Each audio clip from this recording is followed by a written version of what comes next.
આજની આ સામાજિક જન સમર્થન સભામાં ઘણી દૂર દૂરથી રાજસ્થાન, મધ્યપ્રદેશ, મહારાષ્ટ્ર, ગુજરાત, અંબાજીથી ઉમરગામ ઘણી મોટી સંખ્યામાં અહીંયા તમે વધાર્યા છો, એટલે તમારા બધાનો હું મારા પરિવાર વતી તમારા બધાનો આભાર માનું છું। આજે જ્યારે હું એકલી છું, તમે બધા મારો હાથ મજબૂત કરવા માટે આજે મારી સાથે આવીને ઊભા રહ્યા છો। વરસાદના દિવસો છે, કામના દિવસો છે, છતાં પણ તમારો ટાઈમ કાઢીને તમે અહીંયા મારી સાથે આવીને આજે મારો દુઃખનો ટાઈમ છે તો તમે મારા દુઃખમાં ભાગીદાર બન્યા છો, એટલે આવી જ રીતે તમે મને સાથ સહકાર આપતા રહેશો એવી હું તમારી આશા રાખું છું। તમારી પાસેથી અપેક્ષા વ્યક્ત કરું છું કે હું હવે એકલી છું, મારો પરિવાર જેલમાં છે અને મારે ઘરે બાળકો પણ છે, છતાં પણ તમે બધા મને સાથ સહકાર આપો છો એટલે હું હિંમત રાખું છું। મારા મનોબળને મજબૂત કરો છો તમે, એટલે તમારી સાથે જ છે અમે બધા।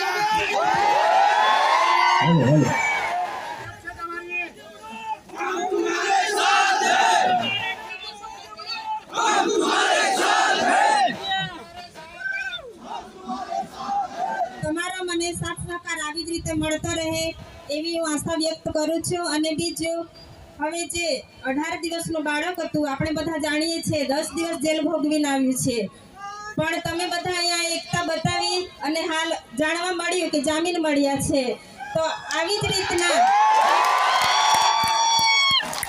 રીતે બીજા અન્ય લોકો પણ છે, આપણા ધારાસભ્ય પણ છે, એ લોકોને પણ આપણે આવી જ રીતે બહાર લાવવાના છે ટૂંક સમયમાં।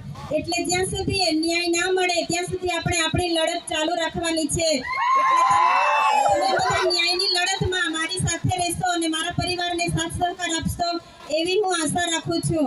હવે જ્યારે તમે બધા સાથ સહકાર આપશો એવી હું આશા રાખું છું, જ્યારે હું મુલાકાત માટે જઈશ તો હું ધારાસભ્યનું મનોબળ વધારવા માટે દરેક સમાજના લોકો, આપણા ત્યાં પ્રોગ્રામ હતો, દરેક સમાજના લોકો તમારી લાગણી, તમે જે લડો છો તે લડાયકને માન આપીને બધા જ અહીંયા પધાર્યા છો એવું હું તમારા બધા વતી ત્યાં મેસેજ પહોંચાડીશ અને જલ્દીથી જલ્દી ન્યાય મળે એવી આપણે બધા આશા રાખીએ। હવે અંબાજીથી ઉમરગામથી પણ ધર્યા છો, એટલે જ્યાં પણ લોકોને જરૂર પડી છે ત્યાં ધારાસભ્ય પોતાના પરિવારની ચિંતા કર્યા વગર, જેલોની ચિંતા કર્યા વગર હર હંમેશા આગળ આવીને ઊભા રહે છે। એટલે આજે તમે બધાએ તાકાત બતાવી છે, એટલે આવી જ રીતે તાકાત બતાવજો, મારું પણ મનોબળ મજબૂત કરજો, એટલે જે જેલમાં છે એમનું પણ મનોબળ મજબૂત થશે કે ના ખરેખર અમે જેલમાં છે છતાં પણ લોકો બધા અમારી સાથે છે, સાથ સહકાર આપે છે,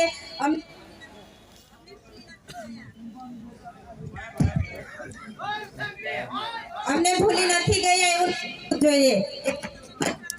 સાથે રહેજો, સાથ સહકાર આપજો એવી હું આશા વ્યક્ત કરું છું।